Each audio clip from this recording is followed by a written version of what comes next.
This is Joe Whitinger, and we're learning about our relationship with Jesus Christ. What a wonderful relationship that we have with Him. And the relationship that we have been learning is built upon two things. Number one, His Word. And the wonderful thing about God and His nature is that He cannot lie.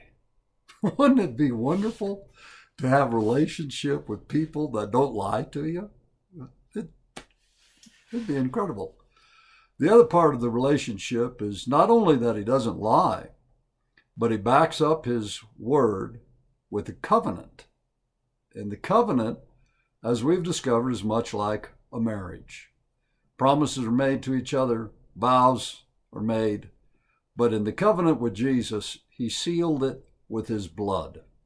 The blood of Jesus Christ that we take at communion, we take that one part of the element of wine or juice, and He told us to drink this. This is the blood of the new covenant, and remember me.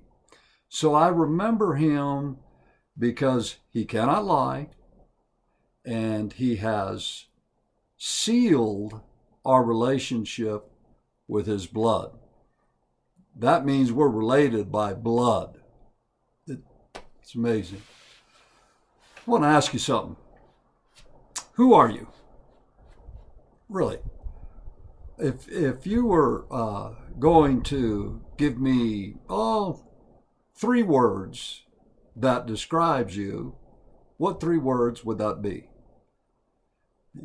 How do you see yourself? Who are you? It seems like there's much confusion today about identity. Male, female, unknown. Who am I? And this seems to be a search from the moment we're conscious to possibly our death, and possibly we never find out who we really are. When kids are little, and I ask them, what do you want to be when you grow up? And they'll say, well, I want to be, and they tell me an occupation. I want to be a fireman, a doctor. I'd like to be a lawyer, or I'd like to be a preacher, or they begin to tell me, I don't want to be anybody. And so they describe be with do. One time I called my sister, and she answered the phone. I said, hey, Jan, what you doing? And she said, I'm being.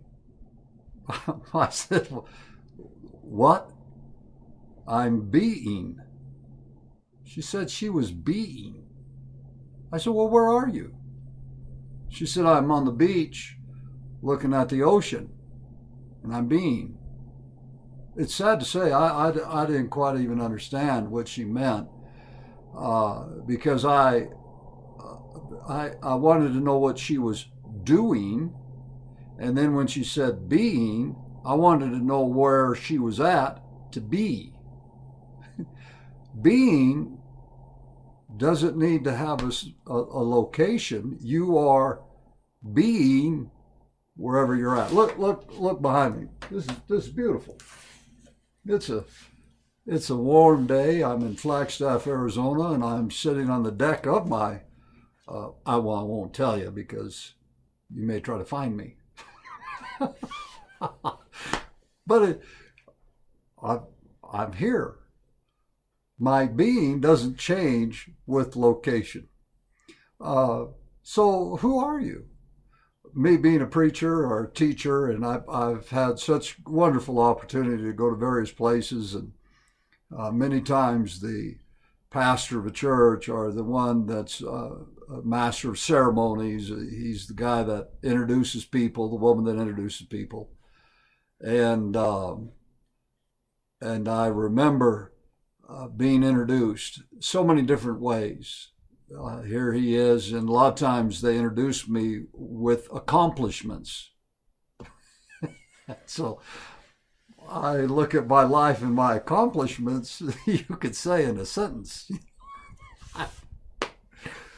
But that's not who I'm being. Being is not tied to my accomplishments, or this is what he's doing.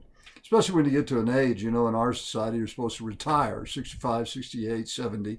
And retirement is still activity. It's still filled with stuff to do. And so in the relationship with Jesus, the incredible thing is that you not only get to know him, he gets to know you, but he knows you, but really you get to know him and you get to know you. I married Becky. I tell you, I've been married. Matter of fact, we would have our anniversary coming up over 40 years. We got married in 1974. So you do the math. It's 2020. I was married in 1974. I've had the wonderful privilege and honor of living with this woman for over 40 years.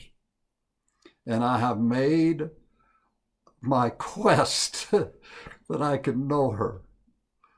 I don't want to change her. I want to know her. And I get to spend a lot of time getting to know her.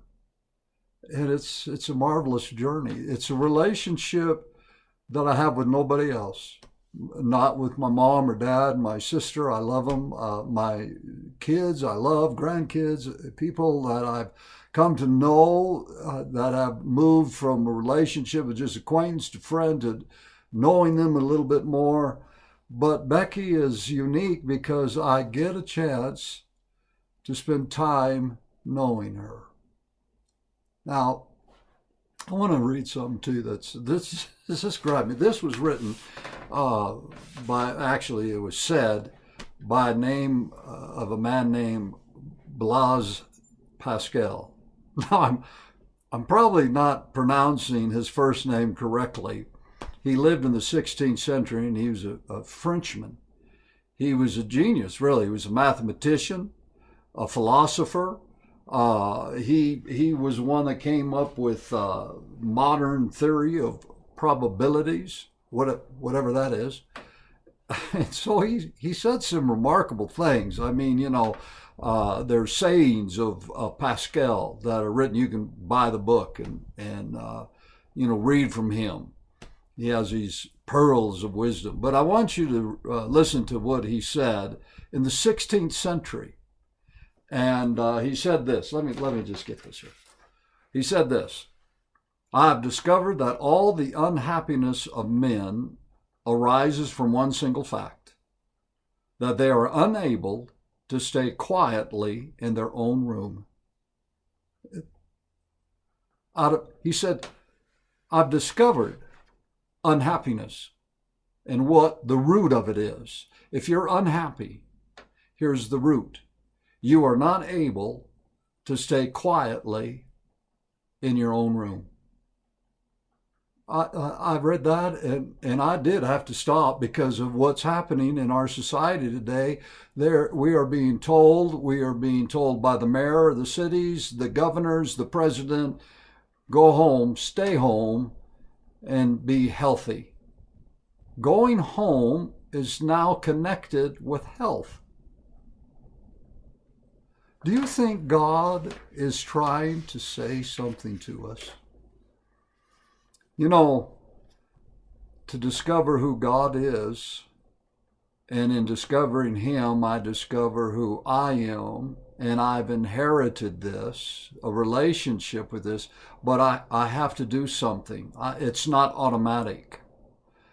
I want to tell you two things that are very important to find happiness and to know who you are.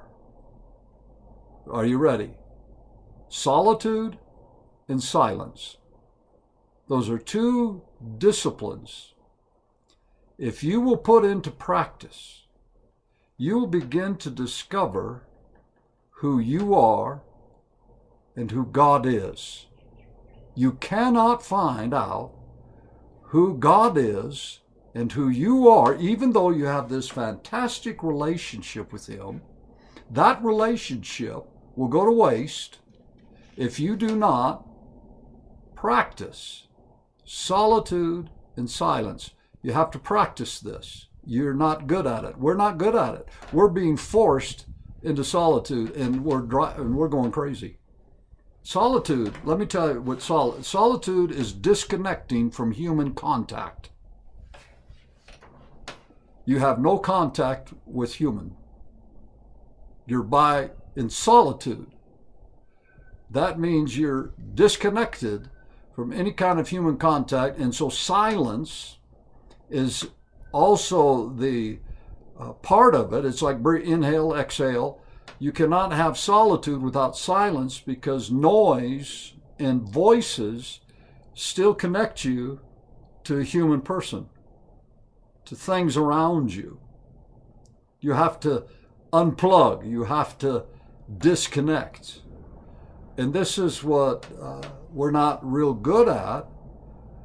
And so you have to start. You have to practice. So this time of quarantine, yes, the virus is horrible, folks. I'm not saying that it's not. But you are told, go home and be healthy. We don't want to go home. You know, there's talk about opening things back up, and it will. It'll open back up. But while it's not, practice solitude. Jesus was asked, or actually, he asked his close associates, the disciples. Okay, these were buddies. These were the guys, like you have some friends in your life that you want to go hang out with, and so you want to do something, and so you call them and say, hey, let's go fishing, or why don't we go to a movie or something?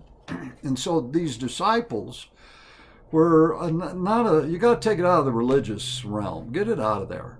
They were men, some very young, teenagers, and then there were older men, and then there were some of them that were very successful businessmen. They were fishermen that were businessmen. And so Jesus was with them, and he just starts a conversation, and he says, hey, who are people saying that I am? These guys were hearing what others were saying about Jesus. This is the word on the street.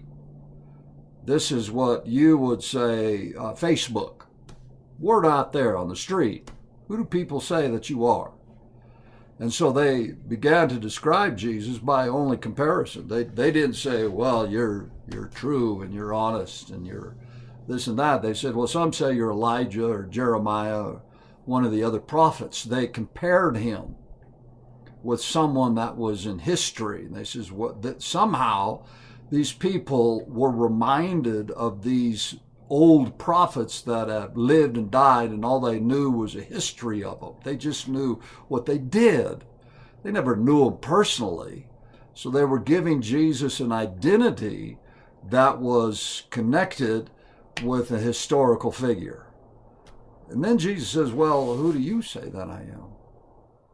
Now, they're getting personal out of a relationship with Jesus. And Peter said, you're the Christ, the Messiah, the Son of God. Wow. That information came to Peter by revelation. See, solitude is to be able to disconnect from human voices, to be able to hear another voice. And you cannot hear that other voice without being in solitude. I'm sorry. You won't find it in the group. That singular voice is only discovered in solitude. Jesus told Peter, he said, Peter, flesh and blood, see, okay, human contact. Somehow Peter was in solitude and heard a voice that identified Jesus. Now, Jesus knew who he was. He knew who he was. If you remember, when he was baptized by John the Baptist, it said a voice from heaven came. Heaven opened up, a voice from heaven, a voice that was not human, came from the spirit realm and said, this is my beloved Son, in whom I am well pleased. Jesus, in the relationship with his Father, also discovered who he was, and that was it. Then he began to do out of that relationship. When I first went into the ministry, I started, the first church I started was in Winslow, Arizona, and it was in 1977. And I called the pastor, my mentor, that had helped me, sent me there. And I called him one day. I said, I'm a pastor now. What is he supposed to do? What does a pastor do? And I remember his counsel was, whatever you do, man, stay busy, look busy. I thought, 1977, how many years later, I still remember that counsel. I've been told a lot of things of what to do, but I was told that counsel, just be busy. Somebody called me on the couch, taking a nap, Hey, Pastor, what you doing? I'm reading my Bible. Now I've gone from truth to lying. I'm a liar. I didn't know, who am I? What am I supposed to do? Where do I go?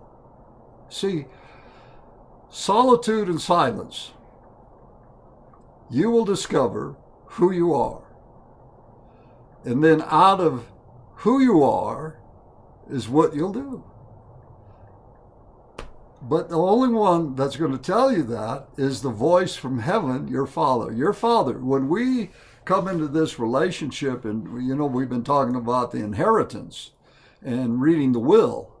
Reading the will, what you have gained in the inheritance is hearing ears to hear what the Spirit's saying. But to hear what the Spirit says can only come in solitude and silence. I'm laughing because silence.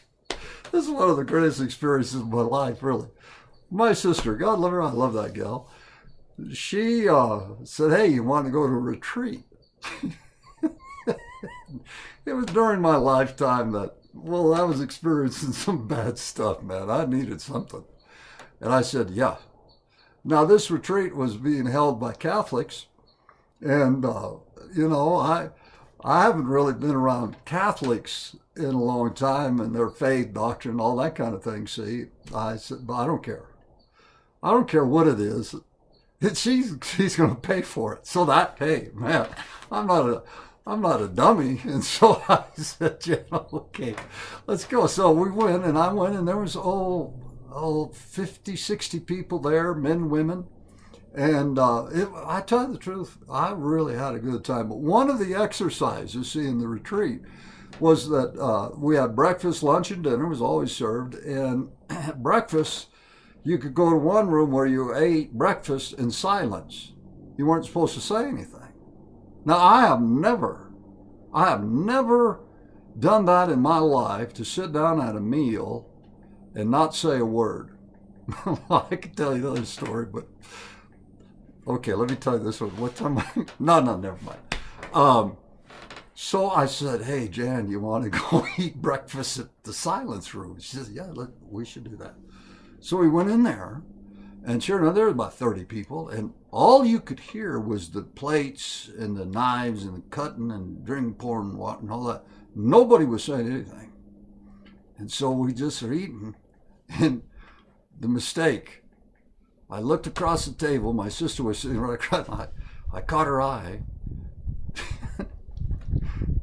Something was communicated in that look.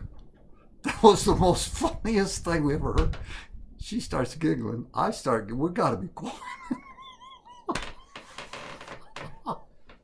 We couldn't do it. I had to get up. She had to get up. Not a word was said. But we started laughing and just carrying on how to get out of that room. We just left. But see, solitude, you have to break human contact. You can't even look at somebody because it's communicating. And so solitude is not, it's difficult. What you do, this is what I've learned. Okay, I've done this It's like I fell into it. Okay, I'm not real good at it, but I'm getting better. Okay, that would be good. I'm getting better. I'm getting real good. I'm going to be really good at solitude. Because what you do, you can't listen to the radio. You got to turn the TV off, the radio off, no music. I used to, in prayer, sometimes you get into prayer, and so you got all this noise. You can't have music. It's got to be silent. The music still connects you to something that is outside of you. God is inside you. He wants to speak to you, but he will not compete with other voices and noise. He's God. He's Lord. I have to position myself to be in silence. So I gotta do all of that. I gotta sit there. And don't have a list. You can't have a list. Well, this is what I'm going to do, because it's just do list.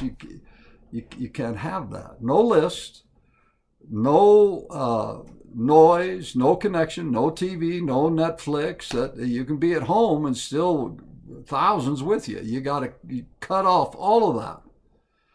Put your phone away. Turn it off. No text messaging. Nothing. And you sit there. You just sit there. Just sit there? And do nothing? Okay. There's benefits from doing nothing. But see, we don't. Remember, be busy. If you call me up and they say, hey, what you doing? And if I say nothing, I feel bad about it. I feel like I'm worthless. No value, because my value is connected to doing.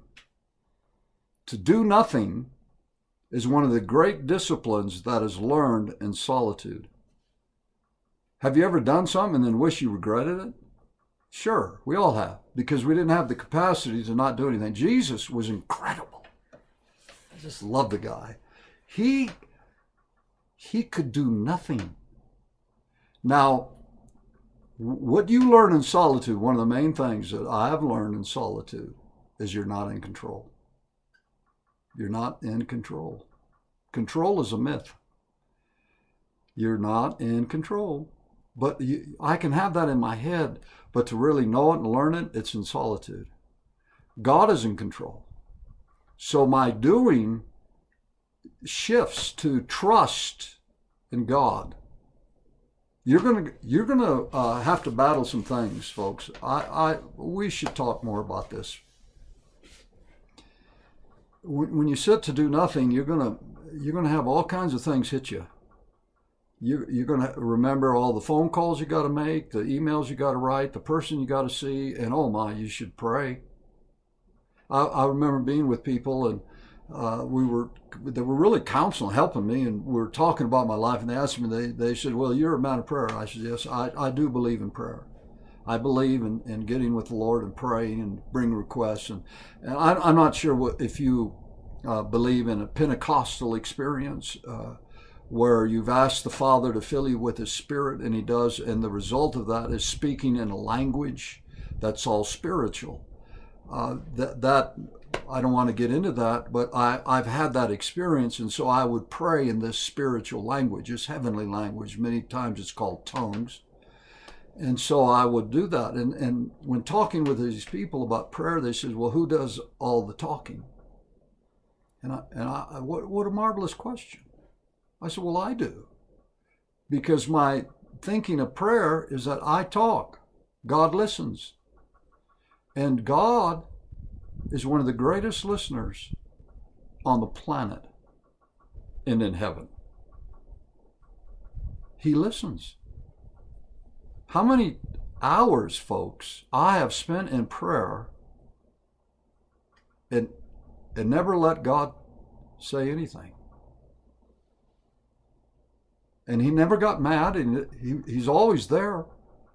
He loves to hear me talk to Him. He loves you. He remember last video I made, and we talked about there's no spot in you. Do you realize I learned that in solitude? I kept arguing with the Lord. Lord, well, I've got plenty of spots. And yet, in solitude is where I learned that. And so when I told those people that I'm the one doing the talking, and they says, well, why do you always talk? Well, that's prayer.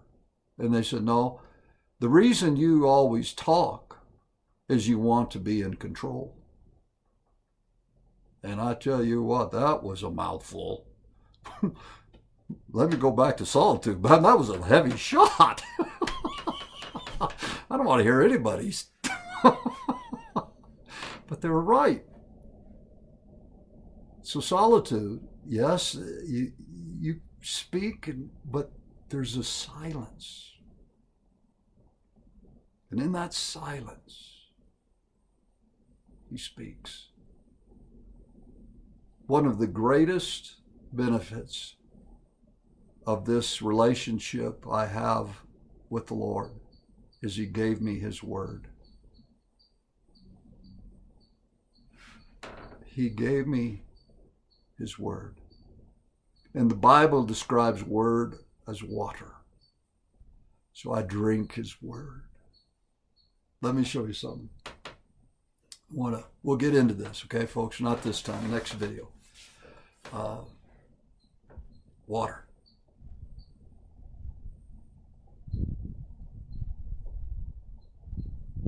Man, that is some good water. Quenches my thirst, refreshes me. But you see, what happens is that life comes. And life is like a little bit of dirt. It's a little bit of the dirt that comes and falls into the water. Begins to pollute it a little bit. What people say about it, what the doctor just said, what the virus is doing. And all of a sudden I begin to have the Word of God, but it's got all this dirt in it. And so what happens to us is that we still drink the water, but it's dirty water. Look at that. I don't know if you can really tell. Let me get, some of you have been really getting a lot of dirt. People say something to you, hurt your feelings. You read on the good old Facebook about who, what they said about you. Even close friends, could even be loved ones, can come and say, well, you know, let me tell you a little bit about yourself. And they're saying things about you out of their perspective. And so you go to church and you hear about things that, you know, you're pretty bad, or you should do this or should do that, go back to those works. And so now I have dirty water. See, this is the dirty water.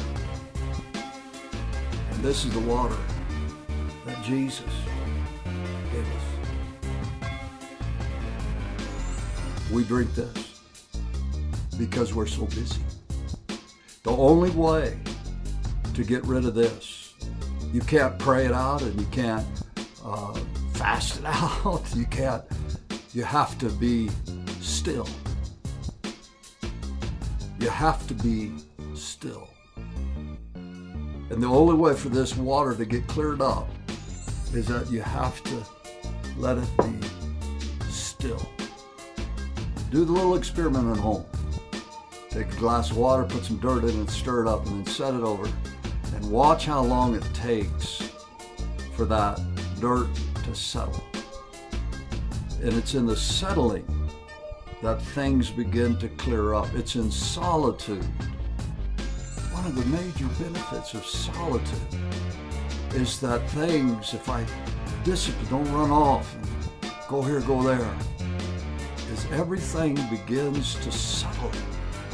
And I begin to have a clear picture of not only God, but of myself. I've done this little experiment. I have it. Let me show you. Here's the water that's just got stirred. about 45 minutes ago. This